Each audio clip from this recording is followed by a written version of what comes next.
As the release date for Starfield draws near, Bethesda Game Studios recently held a Q&A on its Discord server where Starfield's two leading quest designers answered 16 questions fans had about the upcoming sci-fi action RPG. So in this video, we're going to go through 10 things we learned from the developers' Q&A. Now moving on to number 1, there are over 20 companions in Starfield. Similar to previous Bethesda RPGs, Starfield will have companions you can recruit, but little is known about them so far. Fortunately, the developer Q&A confirmed that over 20 named characters can join in your adventures. While the names were not revealed, we did learn from the Q&A that 4 of the companions are members of the Constellation, though all companions have their own backgrounds and can follow you around and carry any items you require on your travels. When we first began Starfield pre-production, we looked back at the previous games and realized how popular and effective the companions were. So they were a big priority for us and we really wanted to tie them directly to the main quest. Especially having 20 companions in Starfield is going to be a massive bonus for all us gamers that are going to play this game, because the thing is, with having 20 companions, we'll have the access to explore different stories and explore different variety of characters, which is going to enhance the story and even make it more enjoyable. We'll have companions that we might like, we might not like, we might find funny, such and such. I think this is going to be awesome. My favorite companion I'm looking forward to is the Adoring Fan, which I cannot wait to see again. Number 2, the jail system takes more from Skyrim than Fallout 4. In the Elder Scrolls series, most notably Skyrim, there is a jail system where you can be imprisoned for crimes you commit. Starfield is no different, though you'll have a few options if you are caught committing a crime. You can either go to jail, pay the fine when you are apprehended, or if you're really bold, you can resist arrest and evade the law. Very similar to the Elder Scrolls with Oblivion, I always evade the law and I resist arrest, and it's so much fun, and then I run around. But the only bad thing is that with that, you will have repetition to your character. So if you go back to, let's say, the same planet, and you resisted the arrest and you escaped, when you come back to the planet, I think they will be able to know who you are and they'll start chasing after you. So make your decisions wisely. Number 3, a fully pacifist playthrough isn't totally feasible in Starfield. If you prefer to play games where you can complete an entire playthrough without harming a single NPC, sadly you won't be able to do that in Starfield. The developers noted that there's no guarantee a player can complete every mission in Starfield without harming someone, but they did mention that a couple of systems are available to help those who want to avoid minimal physical confrontations.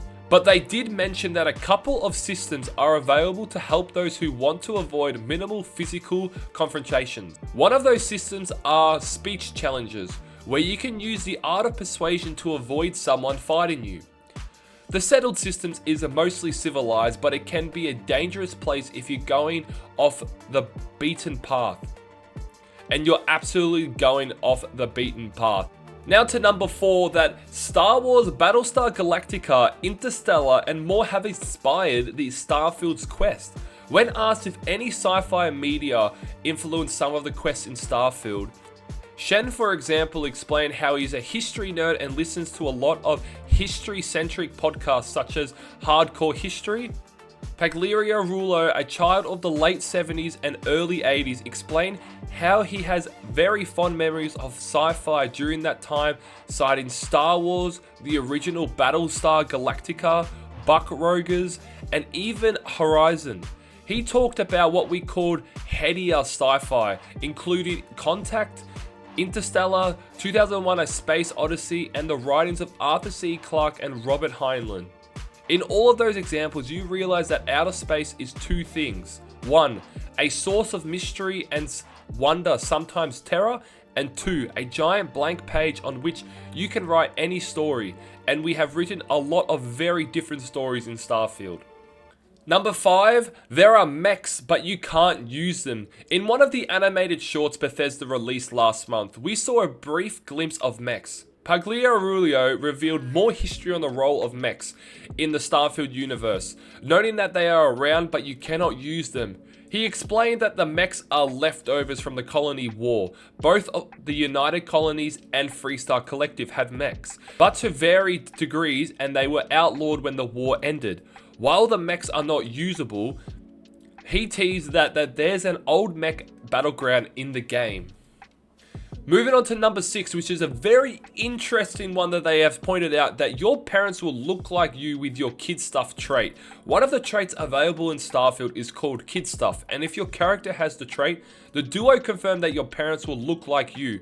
While not further elaborated, the feature is similar to that in Fallout 3 and Fallout 4, where the father and son's looks are based on your playable character, which is such a related thing to have in this game, which is going to be, I feel like, pretty funny for some people that might take the mimic of making a character after they've done a few playthroughs. You know, I might make a few characters that look really funny, so you can have some really funny looking parents to see how they look. Number 7, Starfield's environmental storytelling adds to the emission. Number 7, Starfield's environmental storytelling adds to the emission. When asked what are some of the favorite small details in Starfield that helped to add to the emission, the developers talked about how the environmental storytelling from the books lying around to the notes on the bulletin boards offers a ton of immersion. The developers also explained how Starfield is a NASA punk game, that although humans live in space, the aesthetic is still a very lived-in universe. I really love this with games, how they add really hidden and small details within the game that you can read upon. Now, I know a lot of people can't be bothered reading, let's say, certain notes that you can have, you know, you find at the start of the game, middle of the game, or in some certain side missions, but they actually align to sometimes the main storyline, or even a quest that you've done before, or even just to the lore, and you can learn so much about it. That's why they have these things in the game. A lot of people just skip over them. Sometimes I do skip over them, but I'm really interested to see maybe what the hidden detail is that going to be released on these notes. Number 8, you can buy property in the main cities. The developers confirmed that you can purchase property in all major cities in Starfield. Some you can purchase with the money you earn, and some are rewards for completing specific. Now, this has always been a common thing in other Bethesda games. Really cool to see this feature coming back in. I've always enjoyed it, especially in the Elder Scrolls industry. I've always loved doing that, and hopefully we can get some really cool properties and being able to customize it ourselves. Moving on to number 9, we have more info on the religions in Starfield. The developers went into detail about the religions in Starfield. We previously learned that 3 in the game are Sanctum Universum, Enlightened, and the Great Serpent. A quick recap on the 3 religions in Starfield is that the Sanctum Universum believes God exists that in the game universe. The Enlightened are essentially organized aesthetics that focus on humanitarian efforts, and the Great Serpent, which the faction House of Varun worships, is filled with mystery, with the developers explaining that in the game you're not really sure what the complete truth is. Now for the final one is that crew members can be assigned to work at Outposts. Outposts in Starfield can be used in different ways. You can either build a domicile or make an outpost design to manufacture things or mine for resources. And during the devs Q&A, we learned that you can also assign crew members to work in the outpost. You only have to pay them once when assigning them to the outpost, and you can even use the speech challenge to negotiate the price with them. This is an awesome detail to have. Now, this is going to be really cool how you outposts will work in the game, because now this is an amazing feature to have in the game, because we have no idea how the outposts are actually going to work. We know that we can customize it.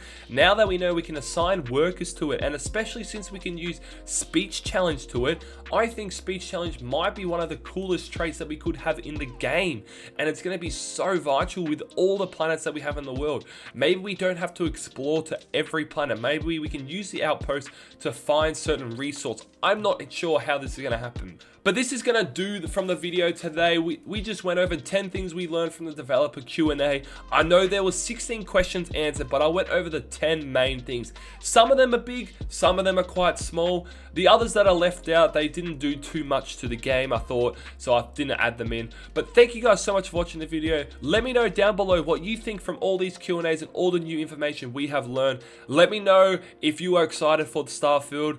I cannot wait to run this journey with you. But as always, guys, make sure to like, share, subscribe, comment, all that good jazz, because the support on this channel lately has been insane. I cannot thank you guys so much. I cannot wait for this game to release. I've got so many things planned with you guys. We really hope that this is a good game and this can really succeed so much well. But as always, guys, I'll see you guys in the journey to the stars. Peace.